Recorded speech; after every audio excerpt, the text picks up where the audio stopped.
organization that organized retirees from New York City Municipal Service from around the country, wherever they reside today. We started out in August of 2021, where we invited 40 people to a Zoom call to try to help us with this issue. 17 showed up and 5 volunteered. We then started a Facebook page, a PayPal platform, and we tried our hardest to reach out to everyone because no one was helping us, because we found out about this privatization of Medicare from a newspaper article. Thank God for journalists. Yeah. That said, yes, and more of them need to be unionized as well. So we are retired labor. We are a retired union. We're also retired managers who work for the city who are non-union, and this affects each and every one of us.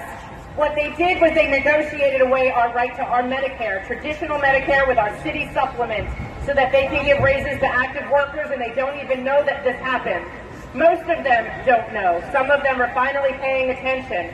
Right now, our organization is not just fighting for our own cause. We're helping others, like Neil said. We're helping the transit retirees because they did the same thing to them. Retirees in Ithaca, Portland, Delaware, Washington, Vermont, and we just got a call from Fresno. This keeps happening because insurance companies, greedy for-profit companies, keep going around the country, convincing unions that they can give them a plan that's better than traditional Medicare. It's called Medicare Advantage, and it comes with a debit card or a Fitbit or silver sneakers, and it's a perk, and it's better than what you got now. But they don't tell you the small print that not every doctor accepts it, not every hospital accepts it. You can go out of network, they tell you, but of course if you do, what they don't tell you is it could cost you more money, and you are saddled with the prior authorizations. You have to get permission from insurance before you can see the out-of-network doctor. This is a burden that retirees and the disabled do not need. Right now, your doctor makes all care decisions for you and treatment decisions for you. Under Medicare Advantage, and I don't care what Michael Mulder or Henry Burrito says, that this is a custom plan made especially for us. It doesn't matter.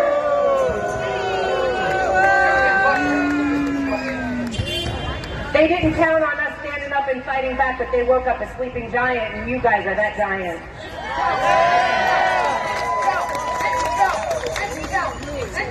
So what they did to DC37 retirees was an attempt to help to stop funding the litigation so that it would cripple our fight. What that did is making it stronger because it made more of you more upset that it tried to silence them. They say cut back! They say cut back! You say cut back! They say cut back! You say cut back! They say cut back! You say cut back! I want to read you our official statement that we put out as well, and then I'll close.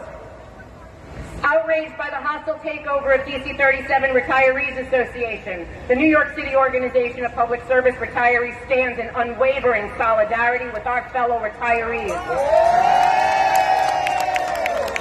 For years, we fought tirelessly to defend traditional Medicare, only to face betrayal from those who once swore to fight for us. Now, DC37 retirees, despite belonging to a supposedly powerful union with a long history of leadership, face draconian punishment for simply advocating for the exact cause we championed. Remember, too, DC37 AFSCME People's money, the COPE money, the campaign money. That campaign came out in October. Please donate to this cause to save Medicare and Social Security. We've asked them to help us with this. This is ground zero for fighting the privatization of Medicare, and I hear crickets. Their supposed leaders, failing their fundamental duty, offered no support or guidance before seizing control of DC37 Retirees Association. This outrageous double standard becomes even more egregious when considering other union groups with similar issues face no such consequences. What we found was there's other locals within DC37 and within AFSCME around the country that have not filed their 990s for several years. They are all nonprofits. They're considered 501c5s. They did not file their 990s either. Rather than as a parent organization supporting them the guidance and support that they need to get into compliance, they just sought to punish them. This betrayal goes beyond takeover itself. In June of last year, a powerful AFSCME official, Ann Widger, threatened the DC37 retirees for daring to support our legal fight to protect traditional Medicare. Her message: continued donations would result in receivership. Following through on her threat, the hostile takeover occurred when donations resumed. Unions, once beacons of dissent, now stifle these very voices and threaten those fighting for their fundamental rights. We are the backbone and the labor force who demand a swift return to the core values of unions, protecting workers and retirees, but not silencing them. This attack on the retirees trying to protect their earned Medicare benefits is shameful. AFSCME, once a champion of Medicare, alongside the good Dr. Martin Luther King and President Lyndon Johnson, now allows its largest district council to force retirees into a privatized for-profit plan that weakens